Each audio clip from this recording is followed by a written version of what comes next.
किसानों के मुद्दे पर खास बातचीत के लिए हमारे साथ मौजूद हैं राष्ट्रीय उपाध्यक्ष किसान एकता संघ व सपा पिछड़ा वर्ग के उत्तर प्रदेश सचिव चौधरी शौकत अली चेची। आइए इनसे खास बातचीत करते हैं किसानों के मुद्दे पर। शौकत भाई, आपका विजन लाइव न्यूज में बहुत बहुत स्वागत है। धन्यवाद आपका और आपके चैनल का। फिलहाल मूंजी यानी धान की जो फसल है उसकी रोपाई का सीजन चल रहा है, तो किसानों को खाद, बीज और सिंचाई के लिए बिजली तो रियायती दरों पर मिल ही रही होंगे। मुझे लगता है शायद आप जो है सरकार से के कोई नुमाइंदे बन करके आए हैं। आपने इस तरीक़ा की बात करी है। किसान तो परेशान ही रहता है, चाहे सरकार भाजपा की हो या अन्य किसी की होवे या फिर गुलामी के दौर में होवे, तो किसान तो हर चीज़ से वंचित ही रहता है। अपने डीएपी की बात करिए तो डीएपी तो सरकार ने बंद कर दी। अब इन्होंने एनपीके चला रखी है। एनपीके में जो है वो भी 1500 1600 और बिरसी लग जाए तो 2000 में कट्टा मिलता है। और जहाँ शॉर्ट सी होती है तो वहाँ किसान लाइन में लगे रहते हैं, पुलिस लठ भी बजाती है। तो किसान तो बेचारा बन करके घूम रहा है। चाहे आवारा पशु की बात होवे तो आवारा पशु भी उसके नष्ट करते हैं। अब तो एक लील गाय का ऐसा धन घूम रहा है, वो लील गाय पे भी कोई कंट्रोल नहीं है। उनका ऐसा होता है कि घोड़ा की तरह भागती हैं, जहाँ कर निकल गई पूरी फसल को चौपट कर जाएं। उनके पीछे किसान भाग भी नहीं सकता, स्पीड इतनी होती है। तो किसान तो चारों तरफ से पिसा हुआ है, चाहे मौसम की मार हो, चाहे किसी भी तरीका की कोई आपदा आ जाती हो, या आवारा पशु हो, या फिर सरकारें हो, या साहूकार हो, तो सब किसान का खून चूस रहे हैं। इसमें जो है आप ये कहने लगे कि भी सब कुछ ठीक मिल रहा है, तो ठीक नहीं मिल रहा कुछ भी। और सरकारों को इस चीज़ पे ध्यान देना चाहिए कि भी आखिर अन्नदाता है, तो अन्नदाता को हम किस तरीका से खुश रखें ताकि हमारा देश संपन्न हो। शौकत भाई, उत्तर प्रदेश के गौतम बुद्ध नगर जिले की बात करें तो पिछले समय में आंदोलन शुरू हुआ था, जिसमें की जो मुख्य मांग थी भूमि अधिग्रहण कानून 2013 संशोधन को लागू कराने और 10% भूखंड और इसके अलावा 64% अतिरिक्त मुआवजा किसानों को दिलाने संबंधी विभिन्न मांगों को लेकर किसान संगठन आंदोलन में कूदे थे। लेकिन कुछ फिर बिखराव हुआ और बिखराव के बाद में फिर वार्ता हुई, वार्ता का दौर चला। अब फिलहाल किसान एकता संघ का क्या स्टैंड है, क्या रणनीति है, क्या अभियान चलाया जा रहा है? बहुत अच्छा आपका इम्पोर्टेंट पॉइंट है। देखिए, सोरन प्रधान जी हमारे माननीय राष्ट्रीय अध्यक्ष हैं, जो किसान के बेटे हैं और खुद पेशे से किसान हैं। उनके अंदर ईमानदारी और मानवता कूट कूट कर भरी हुई है। लेकिन यहाँ तानाशाही सरकार है कि जो ईमानदार होता है, जो सबके मुद्दे उठाता है, उस पर ही ज़्यादा निशाना रहता है। बहुत सारे संगठनों को माननीय सोरेन प्रधान जी ने एकत्रित किया, और उसमें जब 10-12 के करीब वो संगठन थे और धरना शुरू हुआ। लेकिन सरकार ने अंग्रेजी नीति अपना करके संगठनों को तोड़ दिया, और हमारे सोरेन प्रधान जी, रूपेश वर्मा और सुखबीर खलीफा को जेल भेज दिया गया। जबकि जो न्यायालय का आदेश था भाई 10% आबादी दी जावे, और 2013 का जो नया भूमि अधिग्रहण था उसको लागू करने की बात थी, जो कांग्रेस ने किया था लागू। लेकिन यहाँ तो बीजेपी सरकार तो 3 कृषि काले कानून ले आई थी। और रहा सवाल स्ट्रेंथ का, तो देखिए, किसान एकता संघ के जो सभी पदाधिकारी हैं वो कहीं ना कहीं अपनी उपस्थिति दर्ज कराते रहते हैं, और माननीय सोरेन प्रधान जी के आदेश का पालन करते हैं। चाहे किसान की बात हो, या किसी गरीब मजदूर की बात हो, या क्षेत्र की बात हो, या अन्य प्रदेशों की बात हो, और चाहे किसी भी परिस्थिति में वो कहीं ना कहीं अपनी उपस्थिति दर्ज कराते हैं, और सरकार से और अधिकारियों से संघर्ष करते रहते हैं। जो जायज़ मांगे हैं उन मुद्दों को उठाकर, कुछ मुद्दे जो हल हो जाते हैं, कुछ नहीं हो पाते। आपने जिक्र किया कि भाई 64% वाला, अभी आपने भी वो खबर प्रकाशित की थी जिसमें यमुना प्राधिकरण ने भाई 85 के करीब मांगे जो है किसानों की मान ली गई है, जिसमें बैकलीज अब पिछले 8 साल के करीब योगी जी की सरकार को हो गए। वो हमें डाटा दे दे कि भाई कितने बैकलीज हुई हैं। मुश्किल से मेरे ख्याल में 5-7 लोगों की बैकलीज हुई है, और जो असली किसान हैं उनकी हुई भी नहीं है। वो तो उद्योगपति हैं या कोई सरमाएदार हैं या सरकार के टच में, उनकी बैकलीज हुई है, 64% भी अभी लटका पड़ा है। 10% वाला जो है आबादी का मैटर है, वो भी लटका पड़ा, वो लंबित है। कई बार वार्ता हो चुकी और मुख्य सचिव से भी बात हो गई, प्रदेश के जो मुख्य सचिव हैं, ढाक पे 3 पात है कि वह वाली बात है कि भाई कोठी कुटला का हाथ मत लगी है, घर बार सब तेरा ही है, तो वही सिस्टम चल रहा है। लेकिन किसान एकता संघ जो है इसमें पीछे नहीं हटेगा, जब तक ये जायज मांगे हैं जब तक नहीं मानी जाएंगी लड़ते रहेंगे। अगली सरकार आवेगी, ये चली जाएगी तो हम उससे भी मांग करेंगे। शौकत भाई, बिजली और स्वास्थ्य और शिक्षा 3 ऐसे मुद्दे हैं जिनसे आम जनता सबसे ज़्यादा प्रभावित होती है। इसमें किसान एकता संघ का क्या स्टैंड है, क्या रणनीति है? अभी कुछ खबरें आ रही हैं कि बिजली दरें बढ़ाए जाने की मांग की जा रही है। जो बिजली कंपनी है वो सरकार से बिजली की दरों में बढ़ोतरी किए जाने की मांग की चल रही है। क्या कहना चाहिए? देखिए, बहुत ही अच्छा आपका एक सवाल है कि ये बिजली दरों की मांग पहले भी जो है यूपीपीसीएल को जो है प्रदेश सरकार निजीकरण करने जा रही थी, उसके विरोध में भी हमारे उत्तर प्रदेश के बहुत सारे संगठनों को माननीय सोरेन प्रधान जी ने एकत्रित किया और उसमें उसके विरोध में ज्ञापन दिया था। और अब दोबारा से फिर ये बिजली दरें बढ़ाने की बात आ रही है, क्योंकि किसान हो या मजदूर हो, ये सरकार जो है इनकी तो बिल्कुल भी नहीं है। इन्हें लाभ करना है उद्योगपतियों का जो इनको पैकेज देते हैं। अब ये सरकारें तो पहले से भी चली आ रही थी, इसमें पहले तो ऐसा कुछ नहीं हुआ था कि 2013 की मैं बात करूं तो जब 2 रुपये 60 पैसे पर यूनिट बिजली थी। आज इन्होंने जो है ये 4 कैटेगरी में बांट रखा है योगी सरकार ने, या ये कहें हम बीजेपी सरकार ने, और उसमें जो है लगभग 9 रुपये 40 पैसे पर यूनिट तलक का चार्ज लिया जाता है। और बाकी फर्जी मुकदमे चोरी के दर्ज करे जाते हैं बिना वजह करके कि 10 रुपये की चोरी करिए तो 1000 रुपये का जुर्माना लेते हैं। अब जो है ये प्रस्ताव जो है इसने बिजली विभाग ने फिर भेजा है उसको कि भाई 13 रुपये पर यूनिट बिजली की जावे।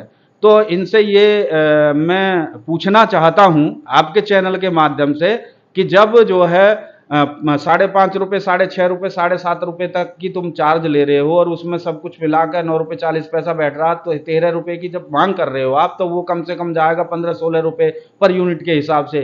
तो चोरी घटेंगी या बढ़ेंगी? या तो उपभोक्ता बिजली नहीं जलाएगा, बिजली जलाएगा तो उस पर इतना है ही नहीं, उसकी सामर्थ्य ही नहीं है कि बस वो बिजली का जो है चार्ज दे सके, तो फिर या तो चोरी करेगा या बिजली काटेगा। तो मेरा कहने का मतलब ये है कि ये जो सरकार है, ये सरकार कहीं ना कहीं साँठ गांठ करके उद्योगपति हो या बिजनेसमैन हो उनसे सेटिंग करती है, और बाकी किसान मजदूर हो या आम आदमी हो वो वोट देने के लिए है और इनकी जय जयकार करने के लिए कि भाई बहुत बढ़िया कर रही है बीजेपी ने, तो माला माल कर दिया, सबका एकदम जो है घंटा बज रहा है।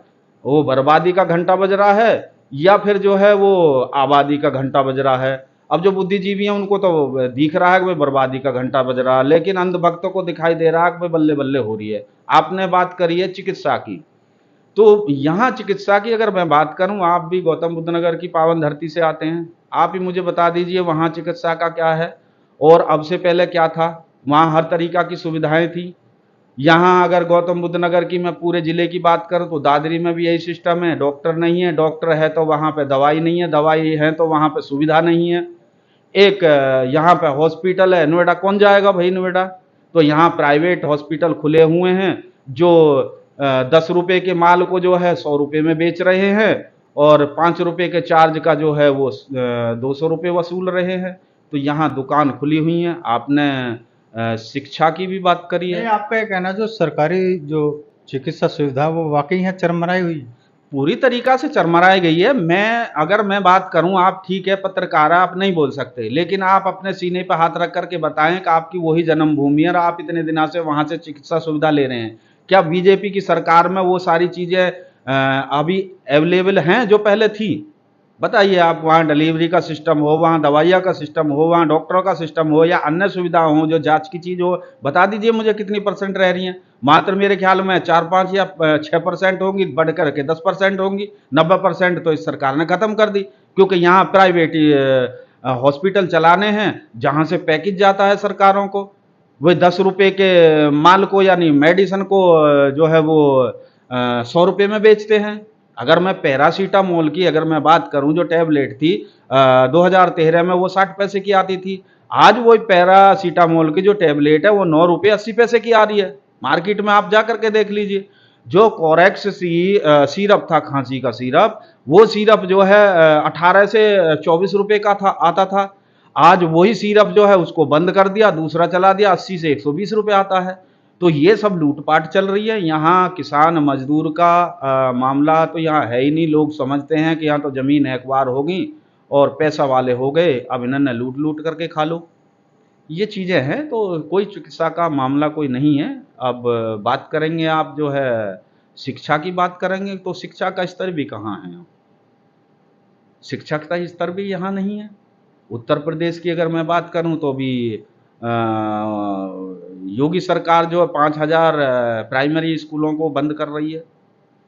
क्या मतलब है इस चीज़ का कि भाई उसको मर्जर करके ही रहे? तो ये कहाँ जाएंगे? जो शिक्षक थे, जिनकी उम्र चली गई, उनकी नौकरी भी जाएगी। अभी जो 65,000 भर्तियां होनी थी, जो आदेश था 65,000 का, उनका क्या होगा? मर्जर हो गया 5,000 में, आप हिसाब लगा लिए कितने सारे शिक्षकों की जो है नौकरी जाएगी। दूसरी चीज़ है कि जो गरीब आदमी है, जो मजदूर आदमी है, जबकि कानून तो ये कह रहा है, जो 2009 का जो अधिनियम है वो ये कहता है कि 1 किलोमीटर के दायरे में एक सरकारी स्कूल होना चाहिए। अब ये एक गांव से जो है स्कूल को बंद करके दूसरे गांव में भेजेंगे, तो बताइए उनकी कहाँ सामर्थ्य है बेचारों लेकिन की। यहाँ एक आम जनता की क्या मानसिकता ये नहीं है कि आम जनता जो है वो सरकारी स्कूल में तो बच्चों को भेजने के लिए नहीं तैयार होती है, और जो प्राइवेट या कॉन्वेंट स्कूल हैं उनमें बच्चों को भेजती है। ऐसे में फिर सरकार क्या करे? इसका कारण क्या है? इसका कारण भी तो हमें खोजना होगा कि जो सरकारी टीचर हैं उनको तो इन सरकारों ने जो है जनगणना में लगा दिया, इनको जो है वोट बनाने में लगा दिया, और अलग अलग बहुत सारे ऐसे मामले हैं जिनको टीचरों को उसमें ड्यूटी लगा रखी है। जो बच्चे वहाँ पढ़ने के लिए जाते हैं तो इनको जो है चाय नाश्ता दो, इनको जो है दोपहर का लंच दो, इनको जो है शाम का भोजन दो छुट्टी के टाइम पे, तो उन्होंने वो बच्चों को खाना खिलाएं कि उन्होंने पढ़ाएं। और उसके लिए भी फिर ये गाइडलाइन है कि आपको जो फोटो शूट करके भेजना हमारे पास में, ये योगी जी का फरमान है। तो आप मुझे बताइए वहां बच्चे कैसे पढ़ेंगे? टीचरों की इसमें गलती नहीं है, गलती इसमें सरकारों की है। तो सरकार ये चाहती है कि गरीब आदमी का बच्चा जो है पढ़े नहीं, और वो केवल जो है उसका परिवार 5 किलो अनाज पर निर्भर रहे और बल्ले बल्ले करे और योगी मोदी करता रहे। और शिक्षा, क्योंकि शिक्षित हो गया तो उसे ज्ञान हो जाएगा भाई क्या गलत है, क्या सही है, क्या हमारे अधिकार हैं। तो इसमें टीचरों की गलती नहीं है। अब रहा प्राइवेट स्कूलों का मामला, प्राइवेट स्कूलों में जो है अथाह फीस होती है। अब बहुत सारे तो ऐसे होते हैं कि मजबूर होकर के जिन्हें बच्चों को पढ़ाना वहां भेजेंगे, जब शिक्षा ही नहीं है तो भाई जिंदगी थोड़ी खराब करनी है। गरीब आदमी का बच्चा ऐसे लेकिन जाएगा। सरकार को जो गरीब बच्चे हैं उनको कॉन्वेंट स्कूल में भी शिक्षा दिला रही है, जो आरटी ये है, जो कानून है, जो शिक्षा का गारंटी कानून है उसके तहत। कहाँ दिला रही है बताइए? आंकड़े तो कोई भी बता देता, आंकड़े तो इनकी जेब में रहते हैं, कुछ भी कह दो इनके सामने बोलेगा कौन? आप जैसे पत्रकार बुद्धिजीवी बोल दें तो आप पे जो है आपका चैनल बंद हो जाएगा, आप पे मुकदमा ठोक देंगे। विपक्ष का कोई नेता बोल जाएगा तो उस पर मुकदमा ठोक देंगे। तो सच्चाई है कहाँ? प्राइवेट स्कूलों में आप इतिहास गवाह है इस चीज़ का, देख लीजिए बड़े बड़े इंजीनियर, बड़े बड़े जो है डॉक्टर पैदा हुए, बहुत बड़े बड़े जो साइंटिस्ट पैदा हुए हैं सरकारी स्कूलों से ही, और बड़े बड़े नेता पैदा हुए हैं। इतिहास उठा करके देख लीजिए। क्योंकि इस बीजेपी सरकार में ये सिस्टम है ही नहीं। ये तो गरीब आम आदमी को वंचित रखना चाहते हैं। गरीब आदमी के देख लीजिए, आपकी नज़रों में बहुत सारी, आप पत्रकारिता करते होंगे, कितने गरीब के बच्चे जो हैं अधिकारी बने हैं, आईपीएस आईएएस अधिकारी बने हैं। तो इनको क्यों बंद करना चाहते हैं? बंद करने का इनका सीधा कारण यही है कि भाई सरकारी स्कूलों में जो है सुविधा मत दो, अपने आप छूट जाएंगे, इनको मर्जर कर दो। जो टीचरों को नौकरी देनी पड़ेगी, इस नौकरी इनकी ख़त्म करके हम अपनी जेब में रखेंगे और चुनाव प्रचार में पैसा लगाएंगे, बल्ले बल्ले करेंगे। ये है सिस्टम, और कुछ नहीं है। अब क्या कह रहे थे हमारे माननीय गृह मंत्री जी? वो ये कह रहे हैं कि अंग्रेजी को छोड़ो, हिंदी को अपनाओ।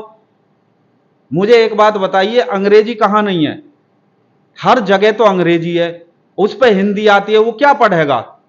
बस पे क्या लिख रहा है वहां भी अंग्रेजी में लिख रहा है, कहीं रास्ते में देख रहा, कोई बोर्ड देख रहा वो अंग्रेजी में लिख रहा है, कोई दवाई है, कोई किताब है मतलब मेरे ख्याल में 90% तो सारी चीजें अंग्रेजी में लिखी हुई हैं, विदेश में जाएंगे तो अंग्रेजी बोली जाएंगी। ये कौन सी शिक्षा दे रहे हैं लोगों को कि भाई आप अंग्रेजी छोड़िए हिंदी पढ़िए?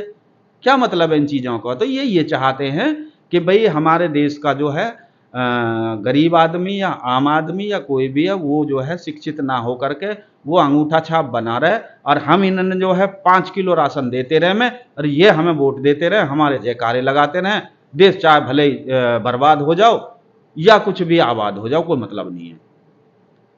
स्वास्थ्य, शिक्षा और चिकित्सा को लेकर अगर बात की जाए तो गौतम बुद्ध नगर में जो शहर बसे हुए हैं, नोएडा, ग्रेटर नोएडा, यमुना, ये किसानों की धरती पर बसे हुए हैं। तो जो सरकारी जो सुविधाएं वो तो चरमराई हुई है, आपका ये कहना है। तो ऐसे में जो किसान हैं उनको किस तरह से रियायती दरों पर ये सुविधा मिलना चाहिए, चाहे शिक्षा को लेके या चिकित्सा को लेके या और जो दूसरी तमाम सुविधा किस तरह से मिलनी चाहिए? क्या इसमें किसान एकता संघ क्या सोचता है? पॉइंटेड आपका सवाल है कि जब बसपा की सरकार थी तो बसपा सरकार ने कानून बनाया था कि जिन किसानों की ज़मीन जाएगी वो कोई भी यहाँ कंपनी खुले या कोई भी चीज़ है, तो अगर कंपनी कोई छोटी मोटी खोलेगा तो उसमें जो है वो किसान जो अपनी 20%, 30%, 40% का शेयर डाल करके उस कंपनी का वो मालिक हो सकता है। यही जो है 2013 का जो कानून कांग्रेस ने बनाया था उसमें भी यही प्रावधान था, और उसमें दूसरा प्रावधान ये था कि 50% है जो किसानों के बेटे हैं या क्षेत्र के जो लोग हैं उनको नौकरी दी जाएगी, चाहे कोई भूमिहीन है या गैर भूमिहीन है। तो इस तरीका से जो है ये चीज़ें जो आई ही वो कानून जो बन करके आया, और बिगर भूमिहीन के लिए 120 मीटर का प्लॉट था। तो ये जो सुविधाएं थी उन्हीं सुविधाओं को मद्देनजर रखते हुए चाहे किसान एकता संघ संगठन हो या अन्य संगठन हो उस कानून को मांग रहे हैं कि भाई आप जो है 2013 का कानून लागू कर दो, हमें सारी सुविधाएं मिल जाएंगी। अब रहा सवाल इसके का कि भाई चिकित्सा हो या शिक्षा हो उसमें भी इसी परसेंटेज के हिसाब से ये उसमें ये कानून है, वो उसमें प्रावधान है। उन्हीं चीज़ों को जो पहले चीज़ चिन्हित कर दी हैं दूसरी सरकारों ने, चाहे बसपा की बात करूं या मैं या कांग्रेस पार्टी की बात करूं, सपा ने भी ऐसा कुछ नहीं किया कि ताकि जो है यहाँ गौतम बुद्ध नगर के किसानों का नुकसान हो गए। उसने भी जो वो पिछली योजनाएं थी उन्होंने वो योजनाएं चलाई, और सपा सरकार ने एक चीज़ और भी करा था कि जो किसान का माल था कांटे पे सरकारी पे तुले करा उसमें 250 रुपये का बोनस था, और बिगर शर्त के जो है वो ले जा करके ट्रॉली से अपने अनाज को तोल करके और उसको जो है पेमेंट यहीं से पेमेंट मिल जा करी, ना कि लखनऊ से। नहर का पानी फ्री किया था और बिजली फ्री करी थी सपा सरकार ने। लेकिन योगी जी की सरकार आई, किसानों का बोनस खत्म कर दिया, 15 शर्तें लगा दी, जब 15 शर्तें पूरी करेगा तब उसका सरकारी कांटे पे अनाज तुलेगा, और नहरन का पानी फ्री कर दिया, और बिजली पे जो है वो जो है स्मार्ट मीटर और लगा दिए। अब उस पर विरोध करते हैं किसान तो उन पर जो है मुकदमे दर्ज हो जाते हैं। तो ये सरकार कहीं ना कहीं जो है किसान विरोधी सरकार है, चाहे गौतम बुद्ध नगर की बात करूं मैं या उत्तर प्रदेश की बात करूं। रहा किसान संगठन का, तो हमारे माननीय राष्ट्रीय अध्यक्ष जो है, मैंने कहा था किसान के बेटे हैं, खुद किसान हैं, वो इन मुद्दों को बारीकी से समझते हैं और बीच बीच में इन मुद्दों को वो उठाते रहते हैं, और कहीं ना कहीं छोटी मोटी जो उपलब्धियां हैं उनको वो हासिल कर देते हैं, चाहे वो सरकार से हो या प्राधिकरण से हो, और आगे भी ये जंग जारी रहेगी।